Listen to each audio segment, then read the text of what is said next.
আমার সন্তানের কোথাও কিছু প্রমাণ করার নেই। আজ আমি খুব একটা পার্সোনাল কথা বলবো।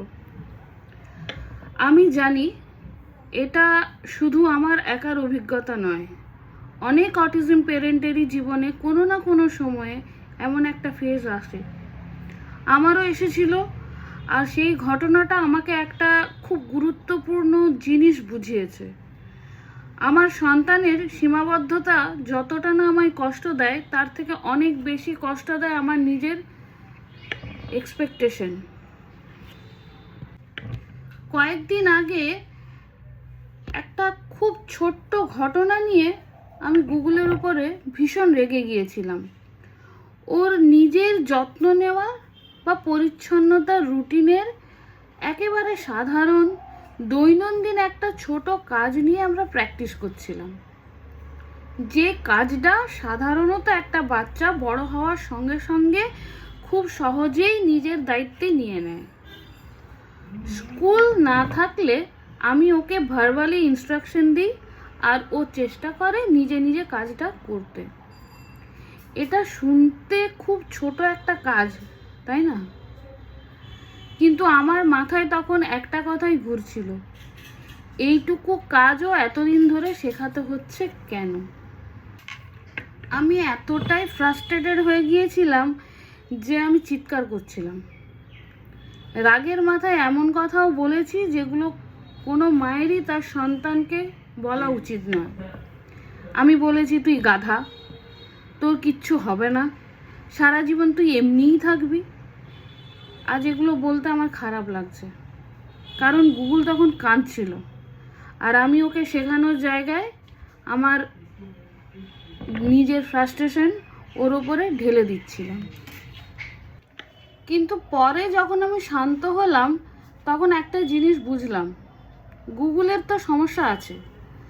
ও শেখার একটা লিমিটেশন আছে, প্রসেসিংয়ের একটা লিমিটেশন আছে, কমিউনিকেশনের লিমিটেশন আছে। আবার এটাও সম্ভব যে আমি কিভাবে শেখাচ্ছি সেখানেও লিমিটেশন আছে। আমি জানি না কোনটা কতটা, এবং হয়তো এখনই সেটা জানারও দরকার নেই। কিন্তু আমার যেটা বোঝা দরকার ছিল সেটা হলো আমি গুগলের কাছে কতটা আশা করব। কম্প্যারিজন কোথা থেকে আসে? আমরা অটিজম পেরেন্টসরা একে অপরের সঙ্গে কথা বলি। কেউ টাচ ছাড়াই লিখতে শুরু করেছে, কেউ ইন্ডিপেন্ডেন্টলি টয়লেট করছে, কেউ অনেক কথা বলছে, কেউ নিজে জামা পরছে, কেউ মাল্টিপ্লিকেশন শিখছে। এসব দেখে আমাদের ভালোও লাগে, আমরা ইন্সপায়ারও হই। কিন্তু কখনো কখনো খুব অজান্তেই এটা কম্প্যারিজন ঢুকে যায়। ও যদি পারে, আমার বাচ্চা পাচ্ছে না কেন? আর সেখান থেকেই এক্সপেকটেশন বাড়তে থাকে। আমি বুঝলাম আমার ক্ষেত্রেও সেটাই হয়েছিল। আমি হয়তো কোনো একটা জায়গায় গিয়ে অন্য কোনো নিউরোডাইভার্জেন্ট বাচ্চার প্রগ্রেস দেখেছি, তারপর গুগলের দিকে তাকিয়ে ভেবেছি এটাও তো এতদিনে পারা উচিত ছিল। আর সেই উচিত ছিল কথাই আমাকে ধীরে ধীরে গুগলের অ্যাকচুয়াল প্রগ্রেস থেকে দূরে সরিয়ে দিয়েছিল। গুগলের একা একা করে ফেলা 90% কাজ তখন আমার চোখেই পড়ছিল না। সবচেয়ে কষ্টের ব্যাপার কি জানেন? গুগল ইতিমধ্যে ওর জীবনের অনেকগুলো কাজ নিজে নিজে করতে শিখে গেছে, যে কাজগুলো একসময় আমাকেই করে দিতে হতো। সেগুলো প্রায় 90% কাজ ও নিজে নিজে করছে। কিন্তু সেদিন আমার চোখে সেই 90% ছিল না, আমার চোখে শুধু ছিল এই 10% এখনো কেন পাচ্ছে না। এই এক্সপেকটেশনের ভয়ঙ্কর দিক এটাই। আমার কখনো কখনো বাচ্চার প্রগ্রেস কতটা হয়েছে দেখি না, আমরা দেখি আর কতটা বাকি। তারপর আমি নিজেকে একটা কথা বললাম, আমি নিজেকে শান্ত করে বললাম, দেবশ্রী, তোমার কোথাও কিছু প্রুভ করার নেই, গুগলকেও কোথাও কিছু প্রুভ করতে হবে না। ওর কোনো কম্পিটিশন নেই, ওর চাইল্ডহুডের কোনো ডেডলাইন নেই। ও অন্য একটা বাচ্চা যে বয়সে একটা স্কিল শিখছে, গুগলকে সেই একই বয়সে সেটা শিখতেই হবে এমন কোনো নিয়ম নেই। আমার কাজ ওকে অন্য কারোর মতো করে তৈরি করা নয়। আমার কাজ ওকে ওর নিজের পোটেনশিয়াল অনুযায়ী বড় হতে সাহায্য করা। কিন্তু তার মানে কি আমি এক্সপেকটেশন কমিয়ে দেব? না, এটাও খুব গুরুত্বপূর্ণ।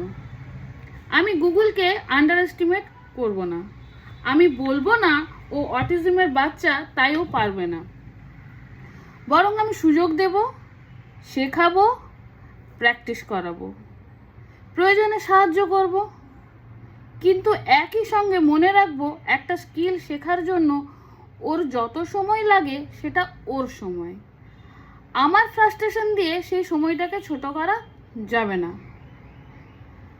আমার কাছে এখন অটিজম প্যারেন্টিংয়ের একটা নতুন ডেফিনেশন তৈরি হয়েছে।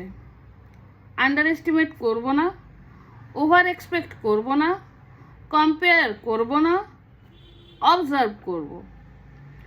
ও আজ কোথায় আছে সেটা দেখব, গত মাসে কোথায় ছিল সেটা দেখব, গত বছর কোথায় ছিল সেটা দেখব, অন্য বাচ্চা কোথায় আছে সেটা নয়।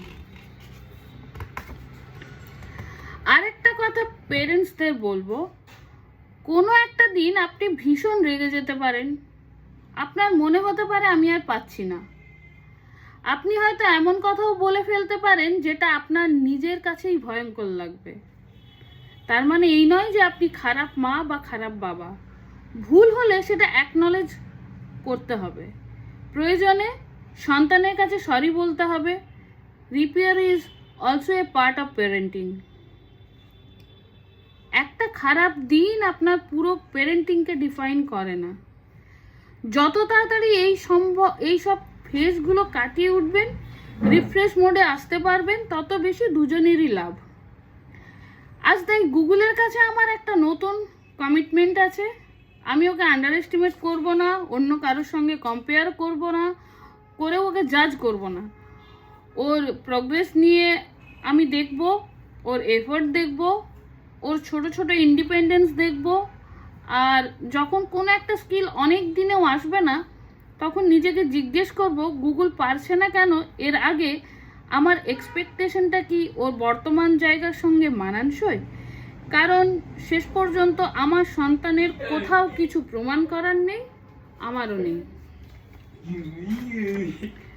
আমার কাজ শুধু ওকে ওর মতো করে বড় হতে সাহায্য করা, আন্ডার এস্টিমেট না করে, কম্পেয়ার না করে, আর ভালোবাসাটাকে একটা অ্যাচিভমেন্টের সঙ্গে বেঁধে না রেখে। এটাই হয়তো অটিজম প্যারেন্টিংয়ের সবচেয়ে কঠিন আবার সবচেয়ে সুন্দর শেখাগুলোর একটা। আমি দেবশ্রী, এটা অটিজম আড্ডা উইথ দেবশ্রী। নমস্কার।